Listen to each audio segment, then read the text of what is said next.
இனி கடைசி சனிக்கிழமை ஏகாதசியும் சேர்ந்து வர்ற இந்த நாள் வந்து ரொம்ப ரொம்ப சக்தி வாய்ந்த நாள்.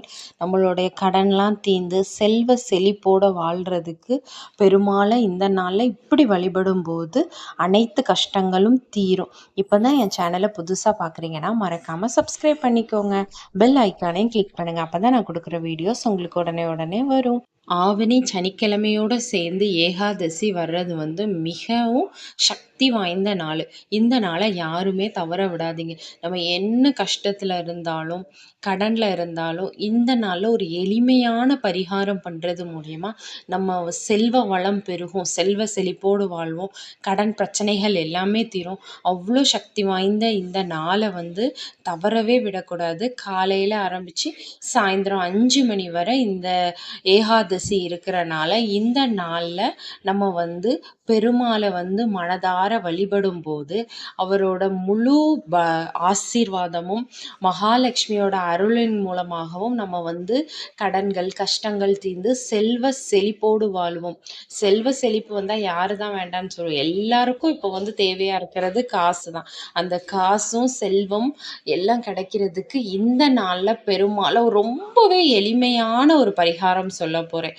கஷ்டப்பட வேண்டிய அவசியமே இல்லை. இதுக்காக காசு கொடுத்து நிறைய பொருட்கள் வாங்கி அப்படி எதுவும் பண்ண வேண்டாம். வீட்டிலையே இருக்கிற எளிமையான பொருட்களை வச்சு எப்படி பண்ணணும்னு பார்க்கலாமா? பசும் பாலில் செஞ்ச தயிர் எடுத்துக்கோங்க. அதில் பெருமாளுக்கு வீட்டிலையே நல்ல ஒரு தயிர் சாதம், இஞ்சி கருவேப்பிலை எல்லாம் போட்டு தாளித்து ஊற்றி ஒரு எளிமையான தயிர் சாதம் பண்ணி அதை வந்து பெருமாளுக்கு நெய்வேத்தியமாக அன்னைக்கு கொடுங்க. வச்சுட்டு நம்ம பெருமாளை மனசார வேண்டிக்கணும். கஷ்டங்கள்லாம் போய் நான் செல்வ செழிப்போடு வாழணும்னு வேண்டிக்கிட்டு அப்புறமா பெருமாள் படத்து காலடியில் வந்து கொஞ்சமாக கிராம்பு எடுத்துக்கோங்க, கொஞ்சமாக ஏலக்காய் எடுத்துக்கோங்க. இதெல்லாம் வந்து ரொம்பவே வாசனை நிறைந்ததும் பெருமாள் மகாலட்சுமிக்கு பிடிச்சதுமான இந்த பொருட்கள்.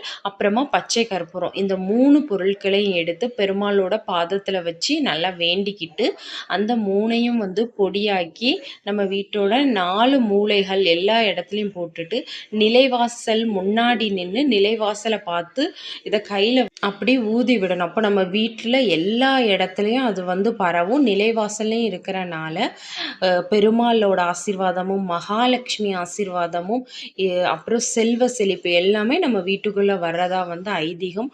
ரொம்பவே எளிமையான பரிகாரம். இந்த ஒரு வழிபாடை பண்ணும்போது நம்ம செல்வ செழிப்போட பெருமாளோட ஆசீர்வாதமும் மகாலட்சுமி ஆசீர்வாதமும் பெற்று செல்வ செழிப்போடு வாழ்வோம். ரொம்ப எளிமையான பரிகாரம். வீடியோ பிடிச்சிருந்தா மறக்காமல் சப்ஸ்கிரைப் பண்ணுங்கள்.